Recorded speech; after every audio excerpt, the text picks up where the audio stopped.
Not too long ago, someone told me, if you're gonna sign with a record label, you gotta make sure you sign with people you trust. You gotta make sure you sign with people you'll be willing to put the whole faith of your career in their hands. And that hit me. I thought about it for a minute, for a good minute.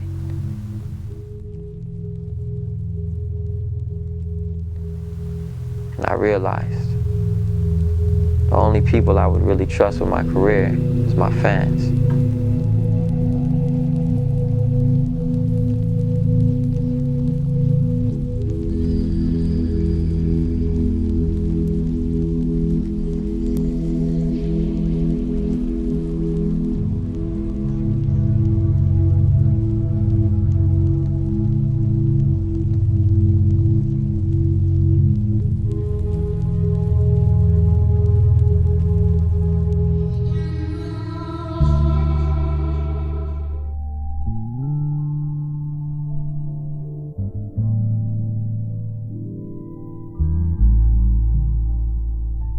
Hey yo, this life is like a dream, I just hope that I never wake.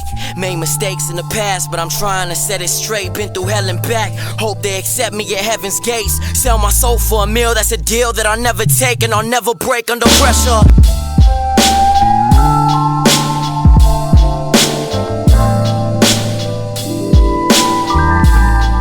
So this right here is where it all started.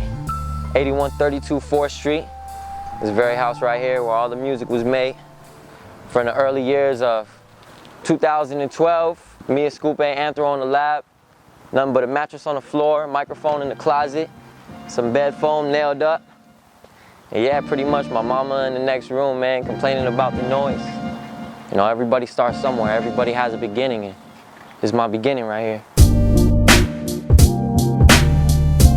We're right here at the apartments on California Street. My boy Santi's. Now this is where we initially had the merchandise. It wasn't much to work with, as you can see, but we was getting like 2-3 orders a week, you know, from the solid fans, from the diehard fans really supporting us. And we would have stacks right here, shelves right here. And it was just rough, you know, man, like it's hard coming up as a 17-year-old rapper telling your mom, you know, I want to be a rapper when I grow up. You know, this is my career, this is what I'm picking, this is what I want to do, you know. Ain't nobody believe me, nobody. We managed to make it happen, you know, with the fans, some solid homies, a solid team behind my back. That's all it really was. There was no labels involved. There was no anything involved. There was no investors, big investors. We were our investors. The hustle was our investment.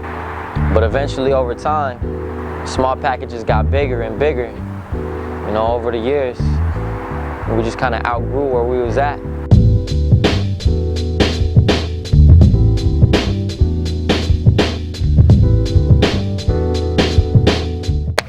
So we right here at the trap house, man. This is my pop's house where I shot some of my videos. And I was having problems with my mom. I came right here, set up shop, recorded a few songs. I think I recorded like 1 or 2 mixtapes right here.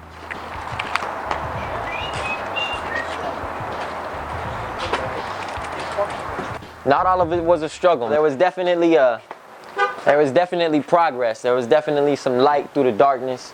The name Phora, a lot of people have been asking me about it. And how I originally came up was obviously through graffiti. And the name Phora really don't mean nothing. I mean, it means something to me, but in the dictionary, it really don't mean nothing. I was like 12, 13 years old. I just put letters together, you know, the structure of it. The P on the left, the A on the right, the O in the middle, right in the center, the H and the R. And I just like the way it flowed, man, I guess. And graffiti for me, man, it was like a drug. Like I was like heavily addicted to it. But eventually it just put my family through so much heartache. You know, going back and forth in between juvenile halls from Orange County to Los Angeles. You know, getting real deep into it, risking my life, running across freeways. Beef with other crews, getting jumped, you know, once a month, twice a month, eventually almost every week, you know, but I had to really find a smooth transition. Eventually I had to give it up, you know? And I guess music was that transition. I really feel like music saved my life. I really believe that. Where the fuck were you when the team was feeling low? No money in our pockets, ain't nobody at our shows. Where the fuck were you when they all just shot us down? Us against the world, you was nowhere to be found. Where the fuck were you, dog? Where the fuck were you? Where the fuck were you, man? Where the fuck were you? Now they show us love when we step up in the place. Like fuck 'em if they hate, middle finger to your face. Middle finger to your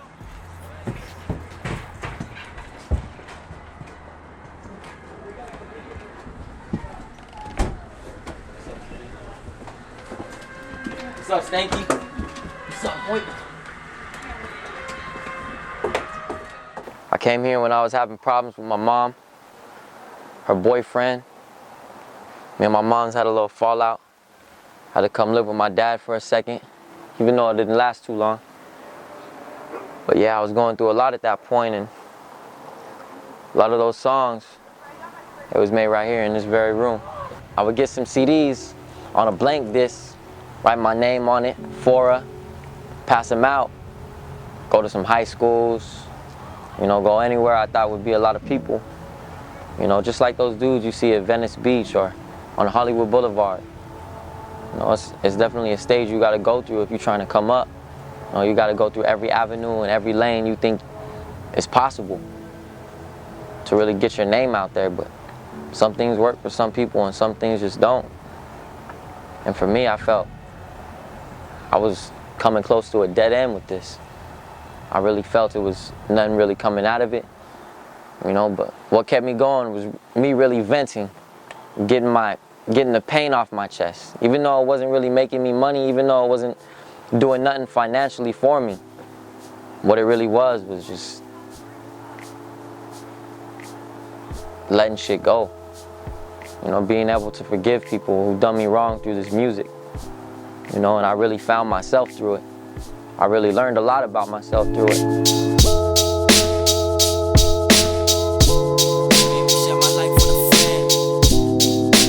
And I mean, we risked a lot for this.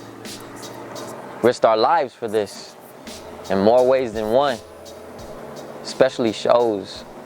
I remember being at a backyard in Norwalk. A bunch of gangsters roll up. Bunch of gangsters, what are y'all doing in my hood, this and that? Where you from?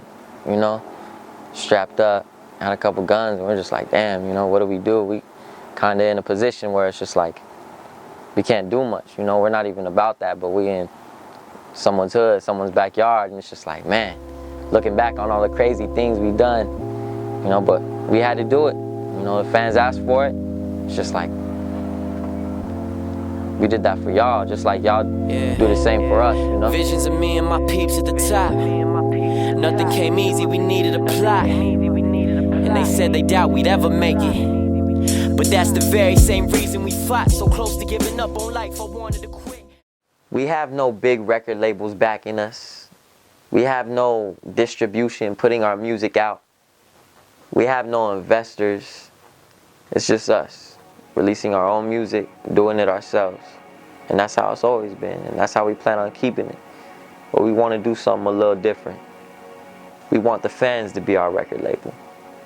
We want y'all to give us the opportunity to stay us, to make the music we want to make, create what we want to create, without any record label telling us to change what we sound like, or change our image, or change what we stand for. You know, it's not who we are. But we want to inspire these kids. We want to show them anything's possible. And that's why we need your support. So when we first came up with this idea, we presented it to a few people. All of them said we were way out of our boundaries. They said, hey man, send your demo to a record label. You know, they might change the way you want to sound. They might change the way you want to look. But hey, you still got the money. You still got the fame. You're all good. It's all good, right? Nah, man. That's not what we're about. That's not what we're trying to do. We're trying to stay us. We're trying to remain the same people we are and make the same music we want to make. But at the same time, take it to the next level. But we need you to help us take it to the next level. Now, since they started doubting us and they said we couldn't do it, that was only more fuel to our fire. Now, we're not just asking for free money. Every backer, every supporter that takes part in this movement is going to get something special, something I've never, ever, ever done before. There's going to be different rewards for different donations. So just anything and everything that you can imagine that you've ever wanted, that's what we're trying to do. That's what we're trying to give to you. So spread the word, share this video, tweet it, post it on Facebook, and let's make it happen. Let's bring Yours Truly Records to life. So the objective is to reach the goal. But we might not reach it. But just knowing and just going to sleep at night, knowing that I tried my hardest, and knowing the true and the diehard fans did all they could to make this possible is what really matters to me.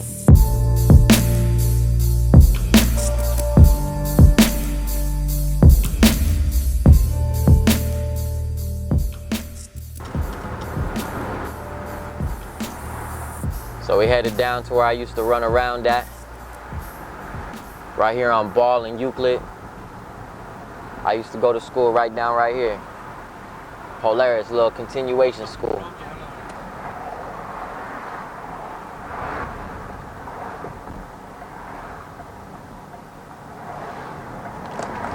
So this is where it happened. Walking home from school one day, about to catch the bus. And I seen some familiar faces, and next thing I knew, boom, cheap shot from behind. Happened right here down the street on Kings. And I bounced out. I mean, there was nothing I could do. I was outnumbered, I was surrounded. Started running right here down the street. Cars, people picking up their kids right here, people headed back home. They see me running, they seen 6, 7 people chasing me. People popping up right here, and I would say right by this pole right here. When they caught me, boom, they started kicking me on the ground. They got me to the ground, they started punching me, and that's when I seen a knife, and they bounced out. Someone started honking.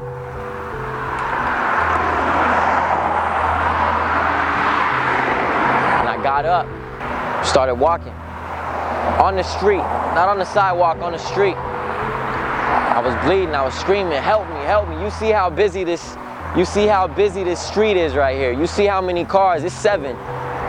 This happened at 2:45, right before 3 o'clock. You could imagine how busy it would be at that time when school's out. Nobody, nothing, bleeding. I walked all the way to the office, and that's how it happened. And people ask me, you know, why is your music so depressing all the time? Why you only write about sad stuff? We want a happy song. But it's just like, for a long span in my life, for so many years, that's all I really knew. All I knew was struggle. All I knew was hardships. All I knew was pain. But I would never wish this upon anyone. And that's why I'm writing this music. For kids like me. For people like me. Because I know what it's like. You know, the struggle, sometimes not having a pops, sometimes not having no one, you know, sometimes not having no one to run to, you know. My dad was around, but he wasn't really around. He was there, but he wasn't there. You know, I know some people can relate to that. That's all I want to be, is someone's scapegoat. I never really had that growing up, going through what I was going through. It just wasn't there. And if I could be something in someone's life, I'd want to be someone's guardian angel.